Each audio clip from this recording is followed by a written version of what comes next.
Welcome back to Dearborn Arena. Today's topic is do-it-yourself boards.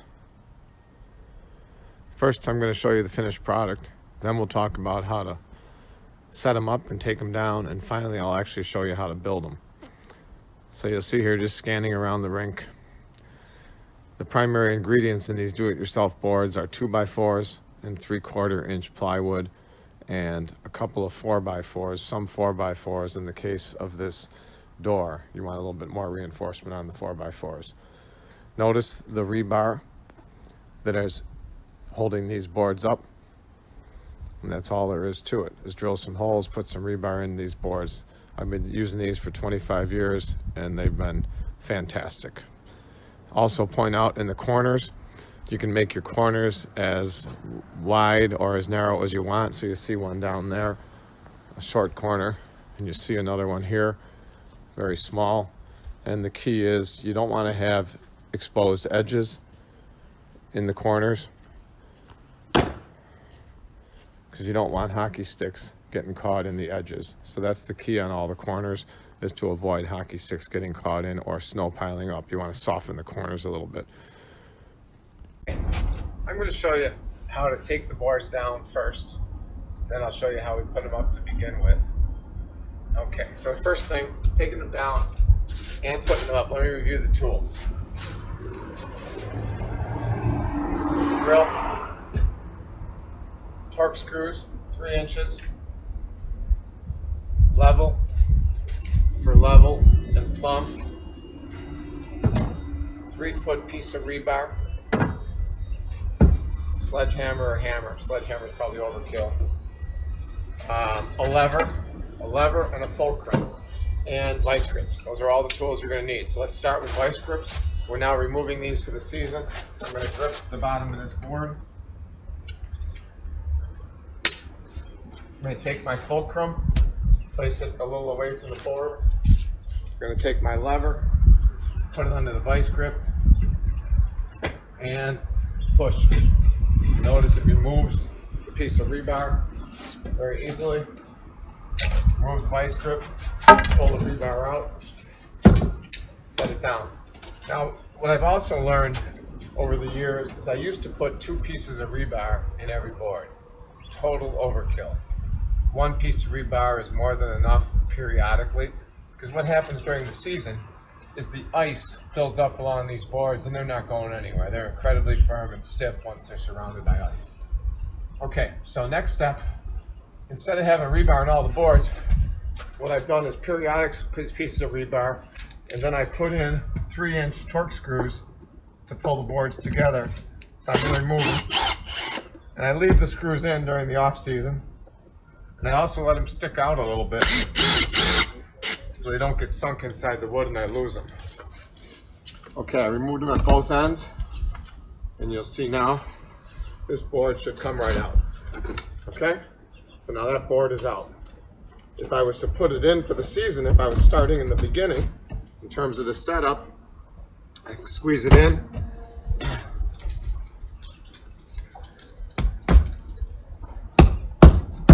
Line it up. Get a piece of rebar.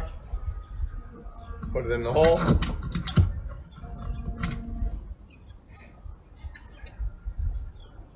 Check to make sure we're plumb. You want that stake of rebar going in plumb. And then you can bend the whole side if you need to. Okay, so then once we're plumb, we can pound that piece of rebar in. Okay. The other thing I've learned is 3 foot of rebar is probably plenty. I used to do 4 feet. Overkill. You don't need to go in the ground that far. This is a foot underground, and again, they're plenty sturdy. So that's it on the setup and takedown.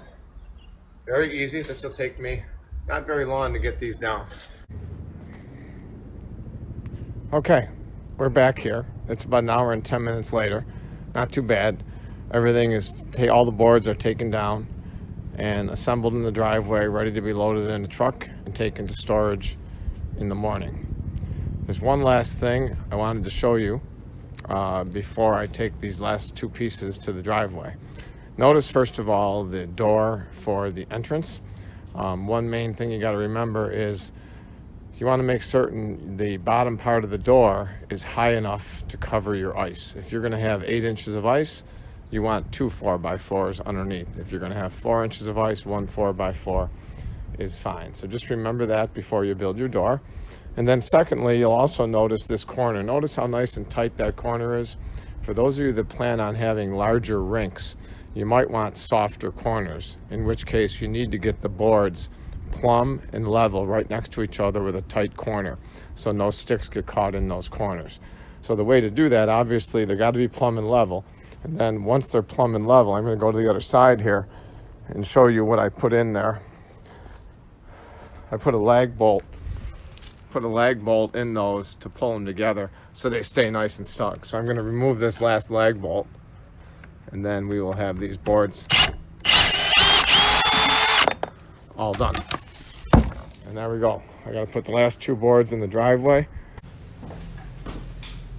Okay, let's talk about the assembly process. First of all, it's best if, remember, we're using pressure treated wood, it's been dried out, and it's been painted in a perfect world. So I've got 2 8-foot 2x4s, 2 spines, and a 2-foot by 8-foot 3/4 inch sheet of plywood.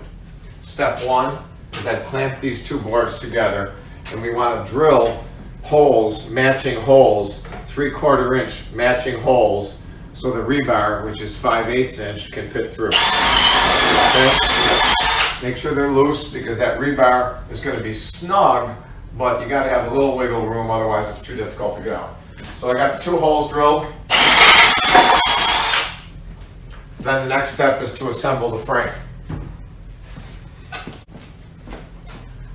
Okay, so I've laid out my frame square. Now keep in mind, this is 24 inches.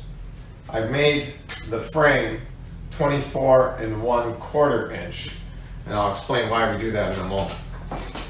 Okay, so I'm going to connect these. I've pre-drilled some holes to make just starter holes in these 2x8, 2x4x8. There's one. Ideally, we want this pretty square.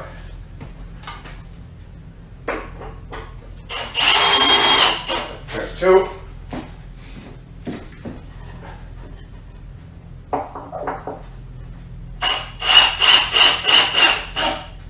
There's 3.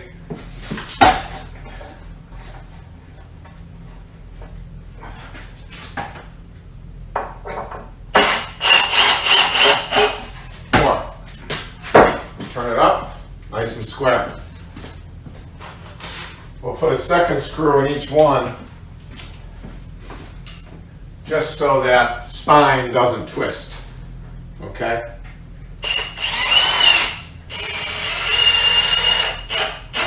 We'll do the other 3 later. Okay, so we know it's square, standing up pretty straight. Okay, now we're going to lay the board on top. Okay, so we got our 3/4 inch plywood on top of our frame, and this is an important step here. We just want to catch an edge first of all, because we want to make sure we're nice and square. So I've got my rubber hammer here, just to make sure we're square up this edge. And we want to get one at each end.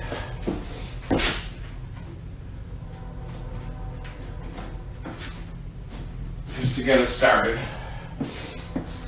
Okay.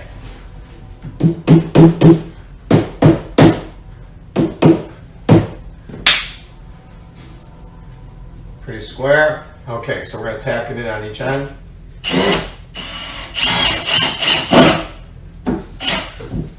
And do one here.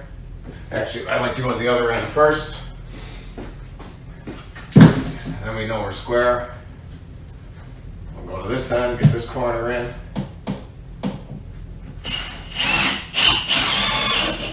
Now, the reason why I got that 1/8 of an inch overlap on each end is the pressure treated 2x4s will hold up much better in the elements and weather than the edges of a 3/4 inch plywood. Ultimately, these boards should last you, if they're pressure treated, they should last you 6 to 10 years. But the first things that wear out are the edges of the 3/4 inch plywood. So what I've learned over the years is rather than have that 3/4 inch plywood sitting in the dirt and the bottom of the ice, I'd rather have the 2x4 sitting in the dirt with an 1/8 of an inch and give this edge of the plywood just a little relief from the elements. That's why we designed it that way. So we'll just get the ends in for now. Put a couple on each end.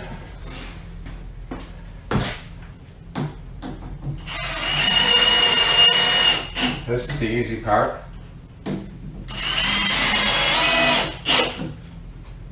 Obviously I'm using Torx screws. You don't want to screw with Phillips head screws, that'll just be a nightmare over time. And let's just do one in the center on each end for now. I'll fill it in later.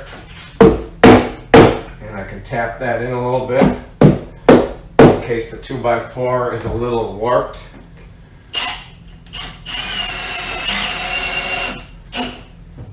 Okay, let's just do one at the bottom here.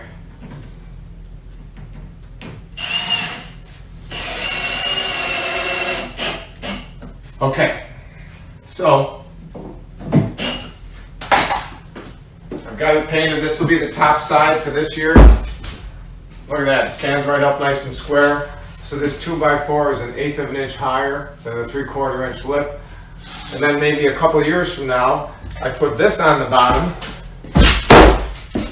and I flip it over and paint this side red so the wear and tear is spread, because the first 4 to 5 inches of these boards are going to wear out a lot faster than obviously the center.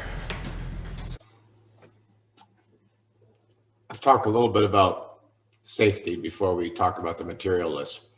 One of the nice things about the 4-inch tops on the boards, much safer, especially when you got 4 to 6-year-old kids that are on the ice. In 25 years, knock on wood, never had anyone get hurt by toppling over the boards. If you've got 2x10s or 3/4 inch pieces of plywood, make sure you're putting noodles on the top of those boards to protect the kids. The other thing I like about having 2-foot boards is when you're teaching 4 and 5-year-olds, 6-year-olds how to skate for the first time, a little bit of a security blanket to allow them to skate around the rink and know that they can hold on to those boards if they have to, although obviously we try and get them off those boards as soon as possible to get their balance. Okay, so let's talk about the material list now. I'm going to share my screen here and show you the list of materials that you're going to need to do this and the approximate costs. So I've assumed a 24x40 rink with 2-foot boards all the way around, and you'll see the materials list here. Highly recommend primer, 1 or 2 coats of primer first of all, and then high quality paint. You can skimp on the paint. If you got a bunch of friends with old white paint, extra paint, you can make a witch's brew in a 5-gallon bucket, mix it all together, the color, you'll get some form of white. That's a way to save money on paint. I would not skimp on the primer. Make sure you prime them. Absolutely got to have pressure treated wood, and I've quoted the highest quality pressure treated wood round contact here. So you got your 2x4s and you got your 3/4 inch plywood, and of course you've got enough plywood here for to build a strong door. Make sure you build the door wide enough for a snowblower or a tractor that's going to go on the ice. You may need a little ramp if you're going to do that. You got everything you need here. Everything can be available at Home Depot with the exception of rebar. You're going to need to go to a building supply company to get your rebar. Very inexpensive. They sell them at 20-foot lengths, 5/8 inch lengths of rebar, and they will cut them for you. So ask them to cut them in 3 or 4 foot lengths. So you'll see here, the only thing I haven't included is the door hardware. It's about $1,100 for a 24x40 rink. And again, I'm using high quality materials here. You want to think about $60 to $70 per 8-foot section. These boards will last you 6 to 10 years. You got to cover them in the off season, make sure they're dry, and you've got enough paint in this recommendation to repaint them every couple of years. So that's it. I wish you all the best with building some boards. Any questions, you've got my email on the cover sheet here. Good luck.